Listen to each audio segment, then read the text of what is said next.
वो कहते हैं ना, सास भी कभी बहू थी, और कुछ इसी प्रकार से एक बहू भी कभी बेटी थी। तो यहीं पर एक डॉटर इन लॉ का क्या क्या प्रॉपर्टी राइट्स होता है। हाय एवरीवन, मैं हूं पापिया, आप देख रहे हो डिकोड द लॉ, सिंपल और सरल भाषा में कानूनी ज्ञान। तो प्रॉपर्टी को दो कैटेगरी में डिवाइड किया जा सकता है। एक है एंसेस्ट्रल प्रॉपर्टी यानी कि पैतृक संपत्ति, और एक है सेल्फ अक्वायर्ड प्रॉपर्टी यानी कि स्व अर्जित भूमि। तो नाम से ही पता चल रहा है कि ये दो प्रॉपर्टी का नेचर अलग है, तो इसमें होने वाला अधिकार भी अलग ही होगा। एंसेस्ट्रल प्रॉपर्टी में डॉटर इन लॉ का अधिकार। देखिए, एक डॉटर इन लॉ का कोई भी अपने ससुराल में यानी कि मैट्रिमोनियल हाउस में टाइटल जैसा लीगल एयर्स यानी कि कानूनी वारिस का अधिकार नहीं होता है। वो सिर्फ अपने पति की प्रॉपर्टी में हिस्सा पाती है। मतलब कि हस्बैंड जब एक लीगल एयर होता है, हस्बैंड का जो हिस्सा होता है वहां से उनको अधिकार मिल सकता है, और वो भी तब जब पति की देहांत हो जाए और उसने कोई भी विल नहीं बनाई है यानी कि वसीयत नहीं है। अभी समझते हैं सेल्फ अक्वायर्ड यानी कि स्व अर्जित भूमि में क्या अधिकार होता है एक डॉटर इन लॉ का। अगर इन लॉज ने कोई प्रॉपर्टी खुद के पैसों से खरीदी है तो उस पर डॉटर इन लॉ का कोई अधिकार नहीं होता। ये प्रॉपर्टी सिर्फ उसी व्यक्ति की होती है जिसने प्रॉपर्टी खरीदी है। चाहे पति की डेथ भी हो जाए फिर भी बहू उस प्रॉपर्टी में शेयर क्लेम नहीं कर सकती। तो यहाँ से तो ये बात स्पष्ट हो जाती है कि एक बहू का टाइटल और लीगल वारिस जैसा कोई अधिकार नहीं होता है इन लॉज के प्रॉपर्टी में। लेकिन डॉटर इन लॉ के पास अधिकार आएगा जरूर, तभी आएगा जब हस्बैंड का कोई शेयर बनता हो इन लॉज के प्रॉपर्टी में। हस्बैंड के देहांत हो जाने के बाद इस पर्टिकुलर केस में बहू इनहेरिट कर जाती है। तो यहीं पर मान लेते हस्बैंड और वाइफ मिलकर के कोई जॉइंट प्रॉपर्टी खरीदा है, उस परिस्थिति में क्या होगा, तब दोनों का इक्वल अधिकार होगा उस संपत्ति में, कि वो एक हस्बैंड और वाइफ का सेल्फ अक्वायर्ड प्रॉपर्टी होता है। देखिए, यहीं पर अगर इनहेरिटेड यानी कि विरासती जमीन जायदाद है तो वहां पर क्या, देखिए, अगर पति को उसके पिता से या किसी और रिलेटिव से विरासत में कोई प्रॉपर्टी मिलती है और अगर पति की डेथ बिना विल के हो जाता है तो उसका जो हिस्सा उस प्रॉपर्टी में था वो पोर्शन उसके लीगल एयर्स में बांट दिया जाता है, और इसमें बहू भी शामिल होती है।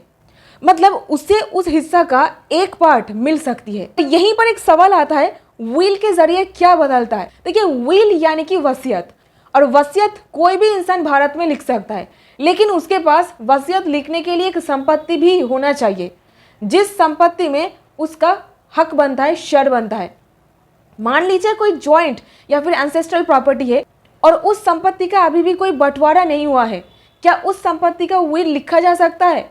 नहीं लिखा जा सकता है, क्योंकि अगर चार भाइयों का वो एंसेस्ट्रल प्रॉपर्टी है, चार भाई मिलके अपने अपने हिस्सों का अगर बंटवारा आपस में कर लेता है तो जब हिस्सा चार जनों में डिवाइड हो जाता है तब संपत्ति का नेचर में भी चेंज आ जाता है, यानी कि संपत्ति एंसेस्ट्रल प्रॉपर्टी से एक सेल्फ अक्वायर्ड प्रॉपर्टी में कन्वर्ट हो जाता है। और यही जो चार हिस्सा बन रहा है प्रॉपर्टी का, ये जो चार चार हिस्सा चार चार भाइयों में चला जा रहा है, ये उनके सेल्फ अक्वायर्ड प्रॉपर्टी कहा जाएगा। केवल इसी परिस्थिति में अगर कोई भी चाहे तो संपत्ति का वसीयत लिख सकता है। भारत के कानून में वसीयत लिखने का कोई क्लियर कट फॉर्मेट नहीं दिया गया है, यानी कि अपने मर्जी में जो आए वो आप लिख डालो। आपके जो लीगल एयर से कानूनी वारिस है, आप किसको देना चाहते हो और किसको नहीं, ठीक ठाक से बस लिख लीजिए स्पष्ट तरीके से, तो उसके हिसाब से ही संपत्ति उनके पास आगे चला जाएगा। लेकिन यहाँ पर एक चीज ध्यान में रखने वाला है, वसीयत जब आप लिख रहे हो, पूरे पन्ने में आप लिख रहे हो ना,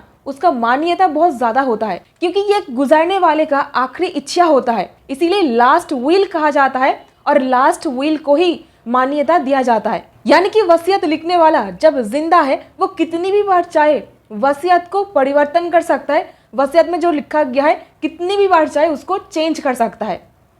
मान लीजिए पहले मन हुआ छोटा जो बेटा है तो वो वसीयत में लिख सकता है मैं उसको प्रॉपर्टी दे रहा हूँ, या फिर बाद में चल करके अगर मन बदल जाए तो ये नहीं चाहे तो नहीं भी दे सकता है।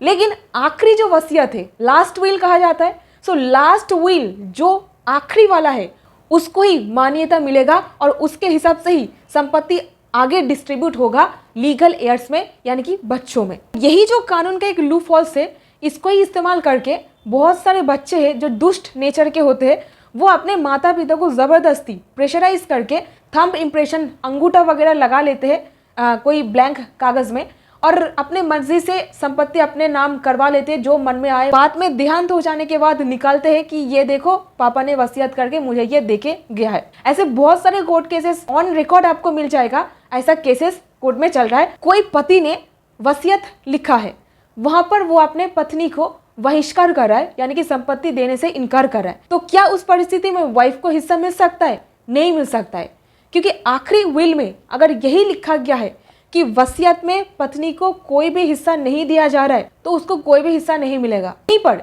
एक और चीज है, विल को वैलिड तरीके से बनाना भी बहुत ज्यादा जरूरी हो जाता है। विल को मजबूत बनाने के लिए विल को रजिस्टर कराना भी जरूरी हो जाता है, क्योंकि एक संपत्ति का मैटर है जो कि बहुत एक वैल्यूएबल चीज होता है। क्योंकि आप भी यही चाहोगे जो इंस्ट्रूमेंट के थ्रू, यानी कि जो चीज आप बनवा रहे हो, जिसके थ्रू संपत्ति आगे किसी इंसान के पास जा रहा है, ट्रांसफर हो रहा है, वो विल हो सकता है, गिफ्ट डीड हो सकता है, सेल डीड हो सकता है, वो एकदम वैलिड हो, एकदम मजबूत डॉक्यूमेंट हो, आगे चल करके उसके वैलिडिटी के ऊपर कोई चैलेंज ना कर दे।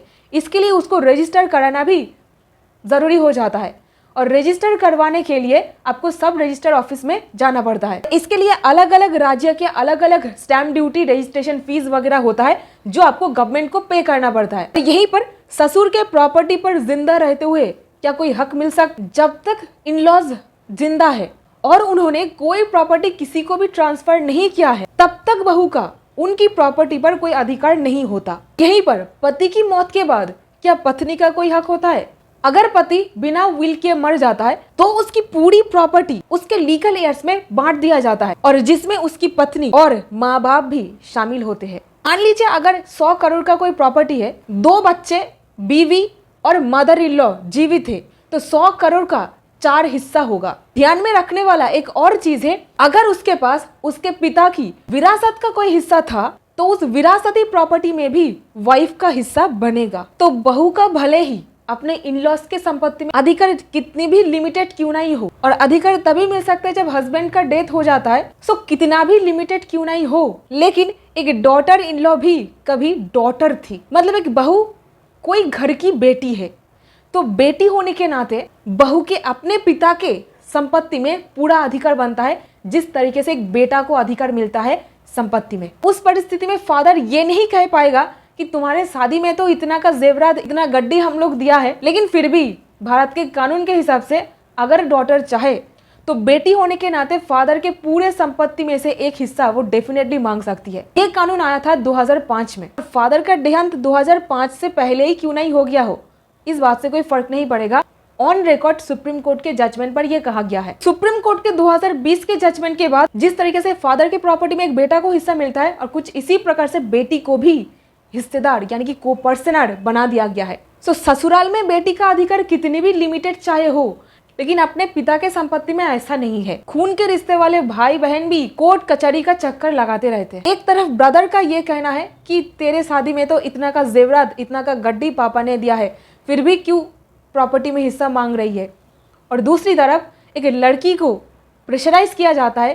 कई बार देखा गया है अपने हस्बैंड के तरफ से, इन लॉज की तरफ से, अपने फादर के संपत्ति में से हिस्सा निकलवाने के लिए। अब एक बेटी रूपी बहू करे तो करे क्या, बीच में एक तरफ मायका और एक तरफ ससुराल फंसकर रह जाती है। उसे लगने लगता है अगर पति का बात वो टाल देगी तो पति हो सकता है उसको आगे चल करके छोड़ दे, और पिता का बात नहीं मानेगा तो पिता मुंह देखना ही शायद बेटी का बंद कर दे। तो यही सब सोचते हुए एक बहू पति पत्नी का रिश्ता निभाने के लिए ही वो पति का कहना सुन लेती है। ये कानून का एक सीधा सा सिद्धांत है,